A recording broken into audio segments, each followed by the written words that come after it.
Television, mobile और internet ने दुनिया को मुट्ठी में कैद कर दिया है और हर जानकारी महज एक क्लिक से प्राप्त हो जाती है। वहीं इस दौड़ के चलते लोग धीरे धीरे अपनी संस्कृति एवं परंपराओं को केवल ऑनलाइन तक ही महसूस कर रहे हैं और भूलते जा रहे हैं।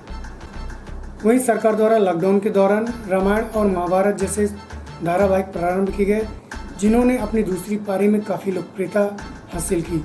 वहीं इसका जीवंत अभिनय रामलीला के माध्यम से कलाकारों द्वारा अभिनीत किया जाता है, जिसकी लोकप्रियता अपने समय में बहुत अधिक रही।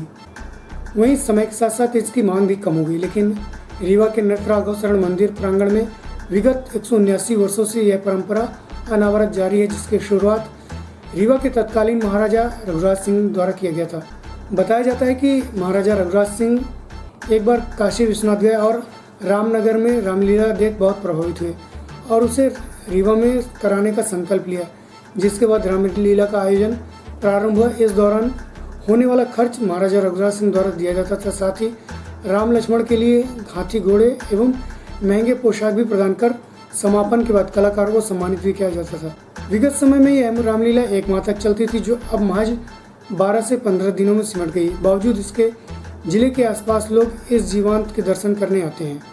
आज जबकि सभी जगह रामलीला बंद हो चुकी हैं और मोबाइल इंटरनेट का चलन तेजी से बढ़ गया है, उसके बावजूद यहाँ की रामलीला निरंतर चलती आ रही है, जो लगभग 179 वर्षों से चली आ रही है। यह पारंपरिक रामलीला अपने खोए हुए आदर्शों और अपनी परंपरा को बनाए रखने के लिए निरंतर संघर्ष कर रही है। प्रस्तुत है व्यवस्थापक मनीष द्विवेदी से जानकारी के अंश। हे प्रभु, आप कहाँ पे हैं नाथ?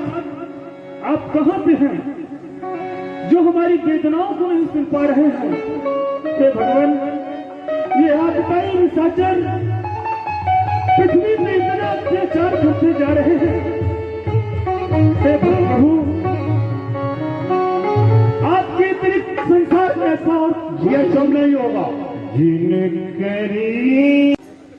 रामलीला 1840 में पहली बार हुआ था। वास्तव में रघुराज सिंह ये पहली बार 1840 में रामलीला करवाए थे। रामलीला का आयोजन सबसे पहले उन्होंने क्या किया कि रामलीला एक बार उन्होंने रामनगर की रामलीला देखने गए बनारस। उन्होंने जब रामनगर की रामलीला देखी तो वहाँ उन्होंने देखा कि वहाँ के जो महाराजा थे, राजा थे, वहाँ जब रामलीला शुरू होती थी, प्रारंभ होती थी, उसके पहले 20 मिनट 1 घंटे पहले आते थे और वहाँ पूरी रामलीला देखते थे। जब रामलीला ख़त्म हो जाती थी तो 1 घंटे बाद, पूरी व्यवस्था देखने के बाद 1 घंटे बाद फिर जाते थे। तो उन्होंने देखा कि रामनगर की रामलीला राजा होते हुए भी वो रामलीला का मंचन, राघव का मंचन करवा रहे हैं, रामचरित रामायण का मंचन करा रहे हैं। तो उन्होंने कहा कि मैं अपने रीवा में क्यों ना कराऊं। तो रीवा जब लौटे तो उनके मन में एक ख्याल आया कि हम अपने रीवा में भी रामलीला करवाएंगे। तो 1840 में पहली बार रामलीला का आयोजन किया गया और नित्य राघव मंदिर में यहाँ तो रामलीला का आयोजन पहले अलग अलग जगहों में होता था। यहाँ का रामलीला जब होता तो मुकुट पूजन यहीं होता था, अपने नित्य राघव शरण मंदिर घोंघर में, और लक्ष्मण बाग में जो है तो स्वयंवर होता था और राज्याभिषेक अपने किले में होता था, जहाँ उनका किला है इस समय उपराहटी में, जहाँ किला है वहाँ राज्याभिषेक होता था। और लंका जो है तो आपके झिरिया में बनती थी।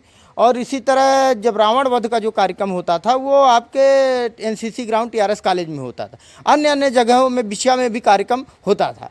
तो इस तरह से अलग अलग स्थानों में पहले कार्यक्रम रामलीला का किया जाता था, महाराजा साहब द्वारा कराया जाता था। जब महाराजा साहब का इसे राजतंत्र का जब राजाश्रय ख़त्म हो गया तो जब ये गवर्नमेंट के हाथों में आ गया तो उसको एक निश्चित सीमा कर दी गई और नित्य राघव शरण मंदिर में ही ये पूरा कार्यक्रम होने लगा।